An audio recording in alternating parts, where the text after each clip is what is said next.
In 2024, the question had to be asked, who really is checking for an LL Cool J album?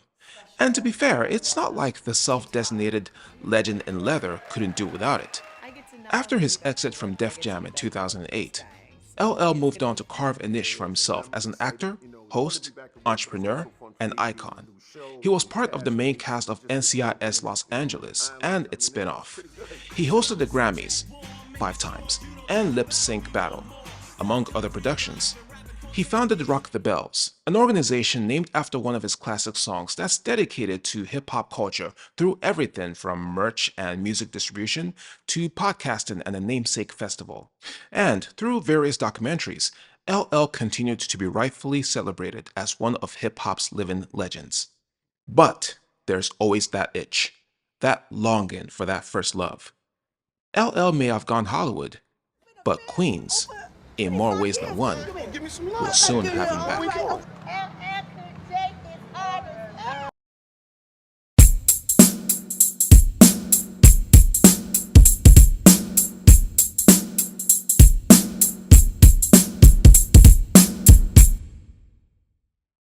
Regardless of the extracurricular activities, LL Cool J didn't seem to plan to stay that long away from the mic.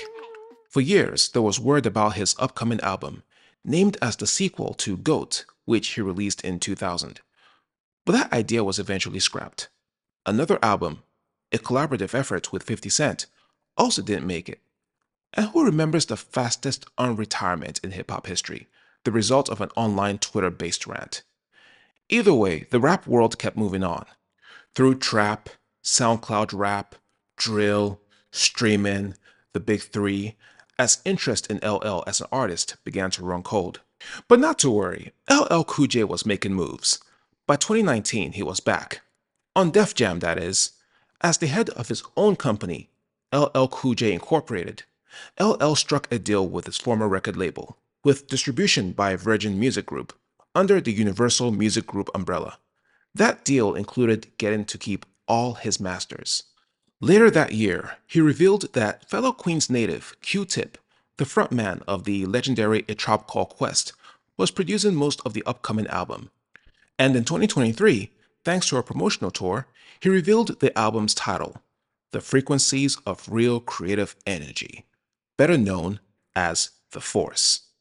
However, by the time LL announced the release date and track list for The Force on July 12, 2024, to coincide with Def Jam's 40th anniversary, some couldn't help but think that this may be a disaster in the making. It had been 11 years since LL released an album, and the last time he did so, it performed so poorly that even some of his fans still don't know it exists. So, between the procedurals and the hosting, it felt like an eternity since the universe saw LL primarily as a rapper. And it wasn't just the fans who needed a refresher course. LL needed one too, as he would make an admission, one that can embarrass any MC, that he had to learn how to rap again. Apparently, some things in life are not like breathing. In any case, The Force, LL Cool J's 14th studio album, became available on September 6, 2024. 4 singles were already released ahead of the album itself. The first was Saturday Night Special, a track Q-Tip loops from a psychedelic rock sample for LL, Rick Ross, and Fat Joe to provide verses about a drug kingpin who should never be double-crossed. Standard material for Rose and Joey Crack, but not Ladies Love Cool James. Passion is more in LL's wheelhouse. Q-Tip cooks this jazzy gallop of a beat from Herbie Hancock's Sun Touch, for LL to embed internal rhyming in his relatively rapid flow as he demonstrates his Queens-bred coolness. It gets better with the third single, Proclivities, which is basically doing it with a 2020s twist. Once again, it's the genius of implication, not cheap graphic details. Handcuffs, ruffled wig, foggy car door windows. It all makes sense. This time, Q-Tip carves the pad-driven beat from a portion of Gary Numan's M.E., with Saweetie being the love interest, holding her own with the sung chorus and a clever second verse. But LL and Q-Tip are on a whole new stratosphere, especially in the middle of the third verse, where the former flows smoothly over the latter's beat switch up. Proclivities is arguably the best lust track LL has cut since doing it. The final pre-album release single is the best one. Despite his unparalleled reputation for brag rap, LL Cool J will never be cited as one of the genre's great rhyme technicians. But, as evidenced in the previously mentioned Passion, LL has never before in his career really pushed himself to this level. You would think using rhyme devices such as internal rhyming and multisyllables is a normal practice for him, and the absolute apex in the force is Murdergram 2. It's the sequel to his lyrical showcase in the Mama Said Knock You Out album back in 1990. But this time, LL has company. Eminem calls himself the rap god for a reason. As a master technician, get ready to match his rhyming energy on a track or become a cruel afterthought. Never one to back out of a challenge though, LL barges through the gates with a series of rhymes any longtime fan would have never expected from him. Do you remember first time you heard the legend in leather? The career ended with the roadkill and stopped to his fender. Eminem shows up with his usual hyper rhyming self and pays tributes to LL as one of his idols. It's a beautiful 1-2 punch, effectively backed by a racing track that would not sound out of place as Knight Rider theme music.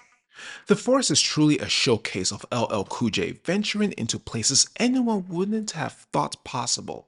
The opening album track, Spirit of Cyrus, featuring Snoop Dogg on the chorus, is black vigilantism in impressively vivid detail, LL employing a first-person narrative as a man on a vengeful spree under the pretext of racism.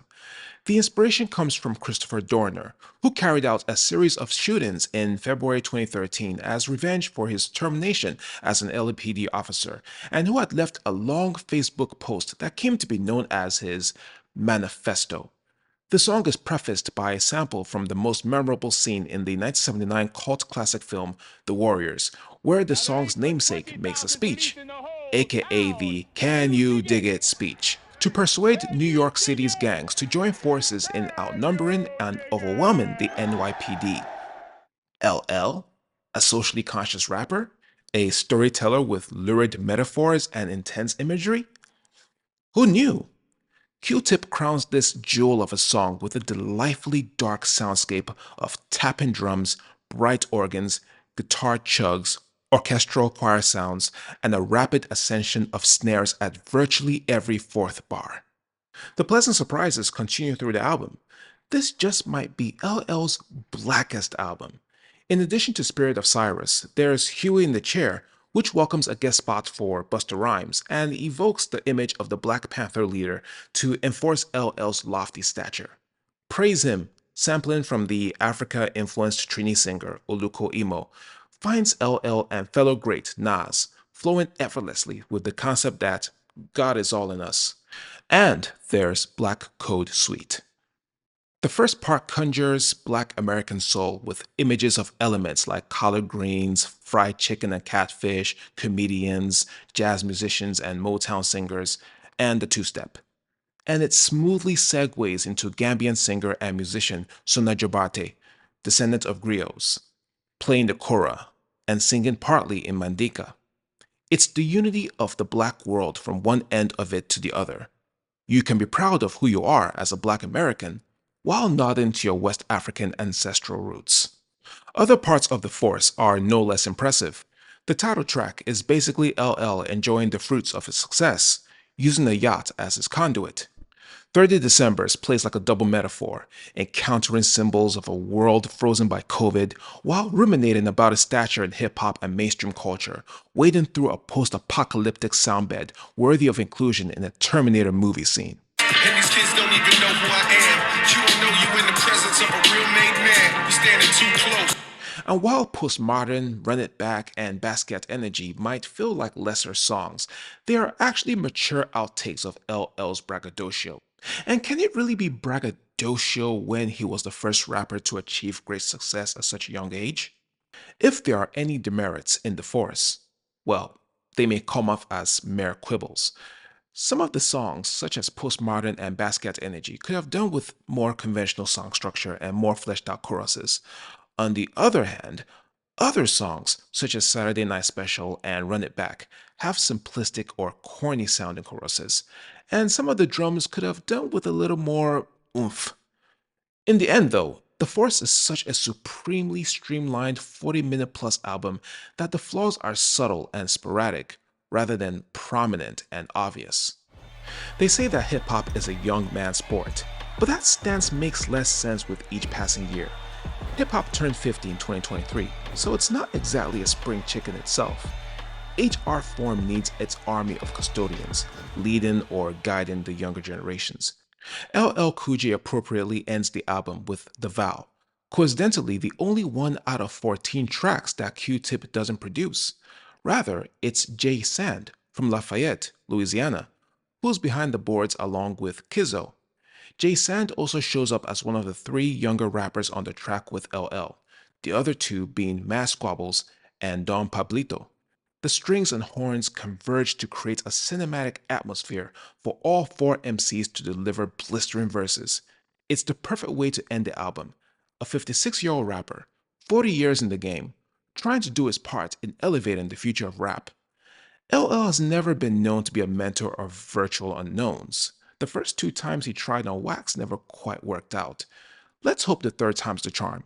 Ultimately, chalk up The Force as a mostly successful mid-age rap album.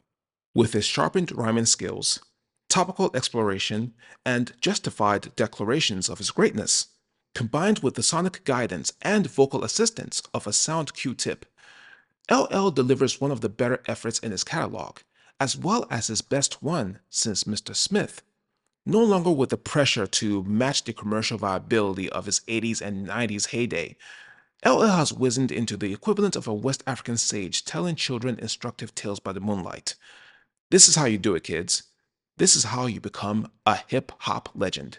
The first solo superstar, at a time when hip-hop was identified with crews and groups. The only rapper with hits across 3 decades and his hefty contribution of great songs and albums. The only MC with a reasonable level of mainstream visibility 4 decades into his career.